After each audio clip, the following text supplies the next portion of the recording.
If you clicked on this video, there is a good chance you have already started feeling something that most people try to suppress.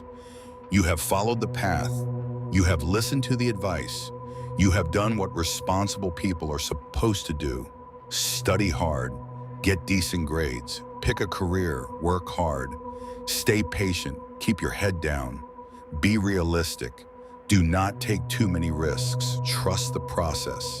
That script gets repeated so often that most people stop questioning it. Parents repeat it, teachers repeat it, schools reward it, employers depend on it. And for a while it sounds reasonable, because on the surface it feels safe, it feels responsible, it feels mature. But then reality starts speaking. You look around and notice something disturbing. The people who did everything right that are often the ones under the most pressure. They studied, they obeyed, they graduated, they specialized, they got the job. And now they are stressed, indebted, overworked, replaceable, and financially dependent on systems they do not control. That is the part nobody says clearly enough. Most people are not broke because they are lazy. They are broke because they were trained for dependence. That is the real trap. The system did not fail them by accident. It shaped them for a role, a predictable role, a reliable role, a useful role. But useful to who? That is the question most people never ask. Because once you ask it honestly, a lot of comforting illusions start to collapse. School tells you it is preparing you for success. But what kind of success? Not freedom, not ownership, not leverage, not control. It prepares you to function inside existing structures.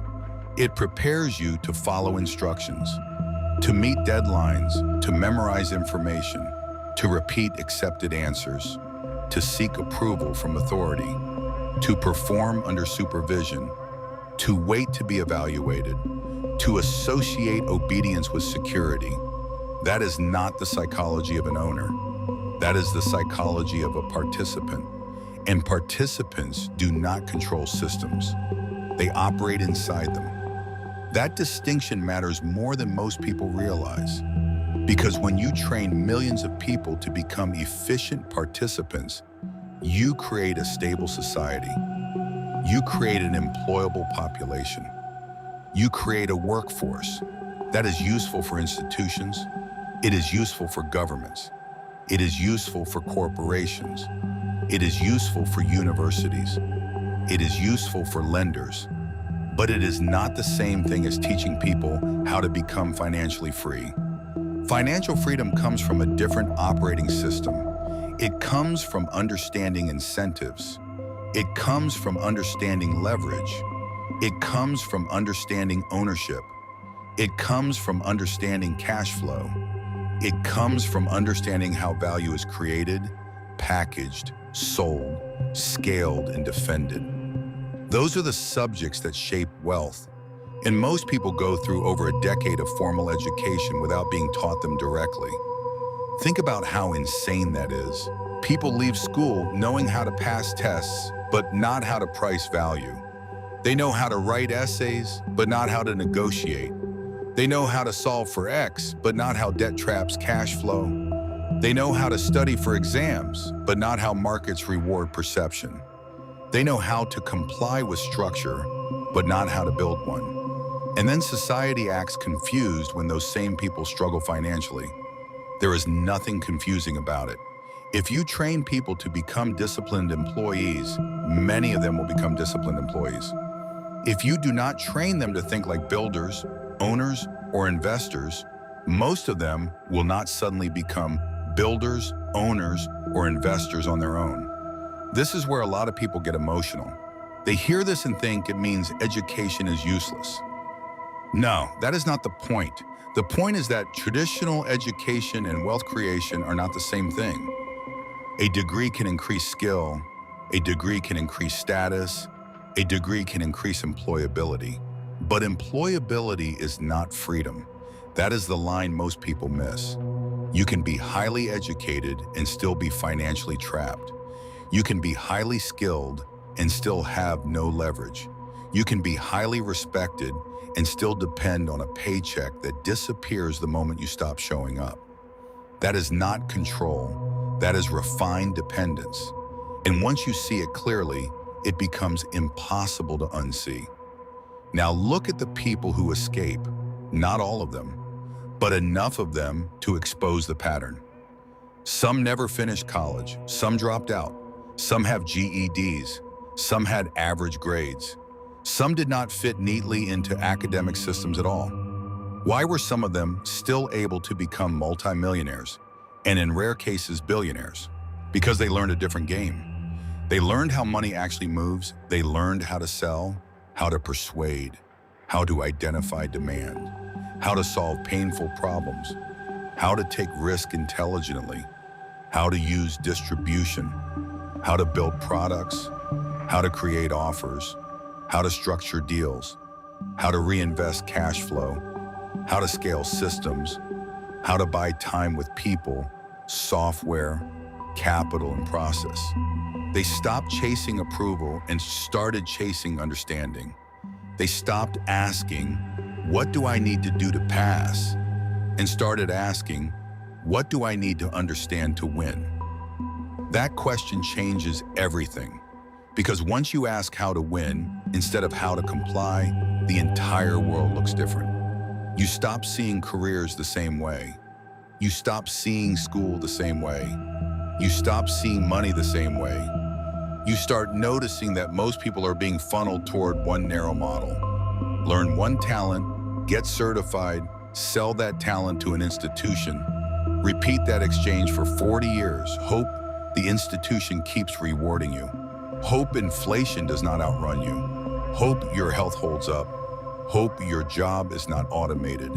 Hope your industry stays stable. Hope your pension exists. Hope your savings are enough. That is not a strategy. That is a fragile survival arrangement. And the most dangerous part is that it is presented as the responsible path.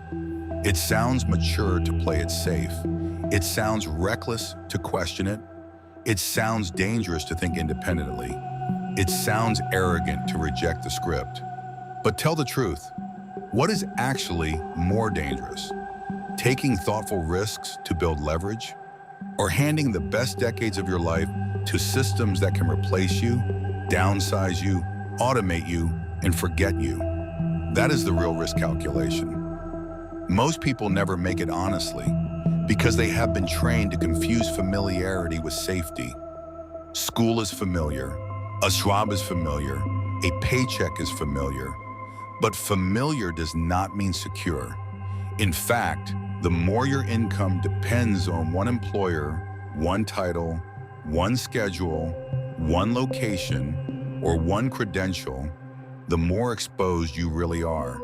Real security comes from leverage. Leverage means your effort does not die the moment you stop exerting it. A business can keep producing. A digital product can keep selling. An audience can keep compounding. Investments can keep growing. A trained team can keep operating. A brand can keep pulling opportunity toward you. A distribution channel can keep creating demand. That is why people who understand wealth stop obsessing over hourly output. They start thinking in systems. What system am I building? What asset am I creating? What distribution do I control? What skill has direct market value? What can scale beyond my time? What will keep paying after the work is done once? Those questions are almost never the center of mainstream education.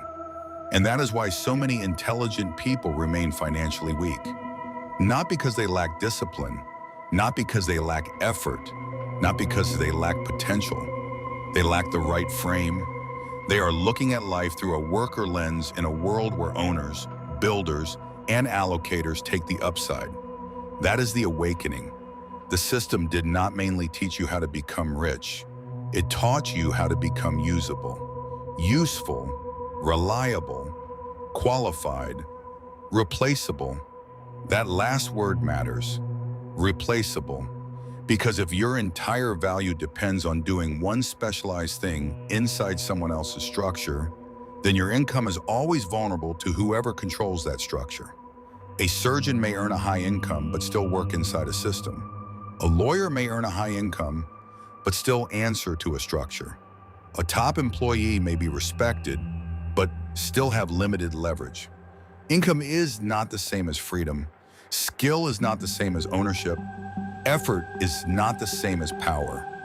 This is why some people with very ordinary formal backgrounds build extraordinary wealth. They study what actually matters in the real game. They study human behavior. They study buying behavior. They study economics in practice. They study attention. They study product market fit. They study positioning. They study incentives. They study sales. They study negotiation. They study capital allocation. They study distribution. They study asymmetry. They become students of reality, not just students of curriculum. That is a massive difference. Curriculum trains you to answer known questions. Reality rewards you for solving expensive problems. Curriculum rewards correctness.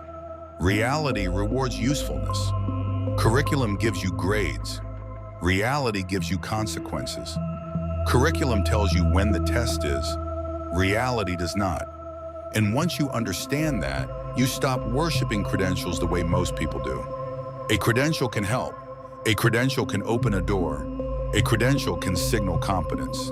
But it can also become a psychological cage if you start believing it is the only legitimate path to value. Some of the most dangerous people in business were underestimated early because they did not fit the approved path. They looked average on paper. They looked unpolished. They lacked conventional prestige, but they understood demand. They understood pain. They understood what people would pay for. They understood how to package value and move it through systems. And markets reward that brutally. The market does not care how many gold stars you got in 10th grade. The market does not care whether your professor liked you. The market does not care how obedient you were. The market cares whether you can solve a problem people feel strongly enough to pay for. That is where many people wake up late. They spend years trying to become impressive inside institutions while ignoring the one scoreboard that matters in wealth. Can you create value, capture value, and scale value? That is it. Not in theory, in reality. That means the real escape is not emotional rebellion. It is strategic re-education.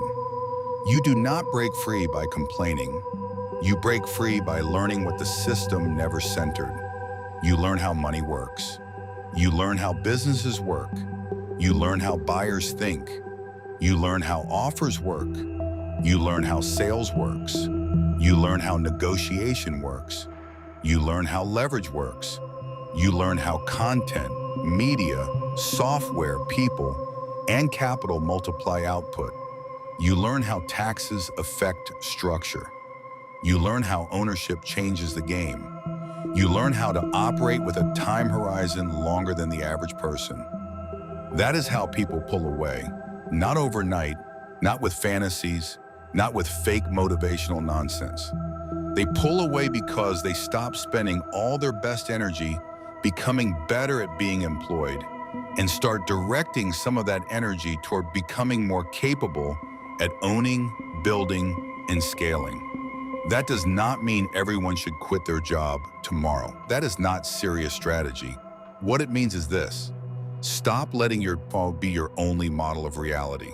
Stop letting your degree define your ceiling. Stop letting your current environment train your imagination. Stop assuming the approved path is the highest path. Use the system where useful. Do not worship it. Use school for knowledge if it serves you. Do not mistake it for a blueprint to freedom. Use jobs for cash flow if needed. Do not mistake them for wealth engines. Use credentials if they open doors. Do not confuse doors with ownership. That is a more intelligent posture. Because the truth is not that every institution is evil. The truth is that every institution has its own incentives. and its incentives are not automatically aligned with your freedom. A school wants enrollment, a bank wants debt, a company wants output, a bureaucracy wants compliance. You should want leverage. That difference will determine how your life unfolds. Now here is where most people lose years. They sense the trap, but they never develop a concrete alternative. They become cynical instead of strategic. They complain about the system, but never build escape velocity from it. That is useless. Awareness without action becomes another form of paralysis. The point of waking up is not to rant. The point is to reposition. So what does breaking free actually look like? First, you stop measuring yourself by institutional metrics alone. Grades, titles, approvals, promotions, external validation. Those are signals, not identity. Second, you build marketable skills with direct economic value. Sales, marketing, copywriting, offer creation, negotiation, content, lead generation, closing, management, product development, financial literacy, investing, operations, AI leverage, distribution. These skills interact with money directly. That matters. Third, you stop relying on one lane. The system likes specialists who depend on one credential. Freedom usually comes faster through skill stacking. A person who can sell, market, manage, and build simple systems is harder to replace than someone with one narrow specialty. A person who understands attention and offers can create demand. A person who can acquire customers can create income almost anywhere. A person who understands deal-making can expand far faster than a person who only knows how to perform tasks. Fourth, you start building assets, not just income. An audience is an asset, a brand is an asset, a customer list is an asset, a product is an asset, equity is an asset, a trained team is an asset, a content library is an asset, software is an asset, distribution is an asset. Assets keep working after effort stops.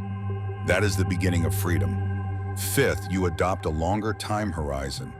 This is where almost everyone collapses. They want proof too quickly. They want results in 30 days. They want certainty before movement. But the people who really break out usually spent years compounding, learning, testing, building, reinvesting, failing, adjusting, positioning. The payoff looks sudden to outsiders. It never was. A person with a GED can out-earn a person with multiple degrees if the GED holder understands markets, leverage, and ownership, while the degree holder only understands how to be hired. That sounds offensive to a lot of people, but reality does not care whether a truth is offensive. If one person learns how to create and distribute value at scale, and another person learns how to perform a role well inside a structure, the first person has much higher upside. That is not because school makes you stupid. It is because school usually does not make you sovereign, and sovereignty is the hidden goal. Control over your time, control over your decisions, control over your income sources, control over your location, control over what happens if one system removes you. That is what people actually want when they say they want money. They want control. Money is often the instrument. Leverage is the mechanism. Ownership is the path. So understand the game clearly. The system does not need everyone to be poor. It just needs most people to stay dependent. Dependent people are easier to manage, easier to predict, easier to employ, easier to keep cycling through debt, consumption, routine, and low-risk thinking. But the moment someone learns how money really moves, how offers are built, how customers are acquired, how systems are scaled, how capital compounds, and how ownership shifts incentives, that person starts becoming harder to contain. That is why this kind of thinking feels like an awakening, because it is. You realize that much of what was presented as the safe path was really the stable path for the system, not the highest path for you. And once you see that, you have a choice. Go back to sleep and keep chasing approval inside structures built by other people. Or begin the harder but more powerful path.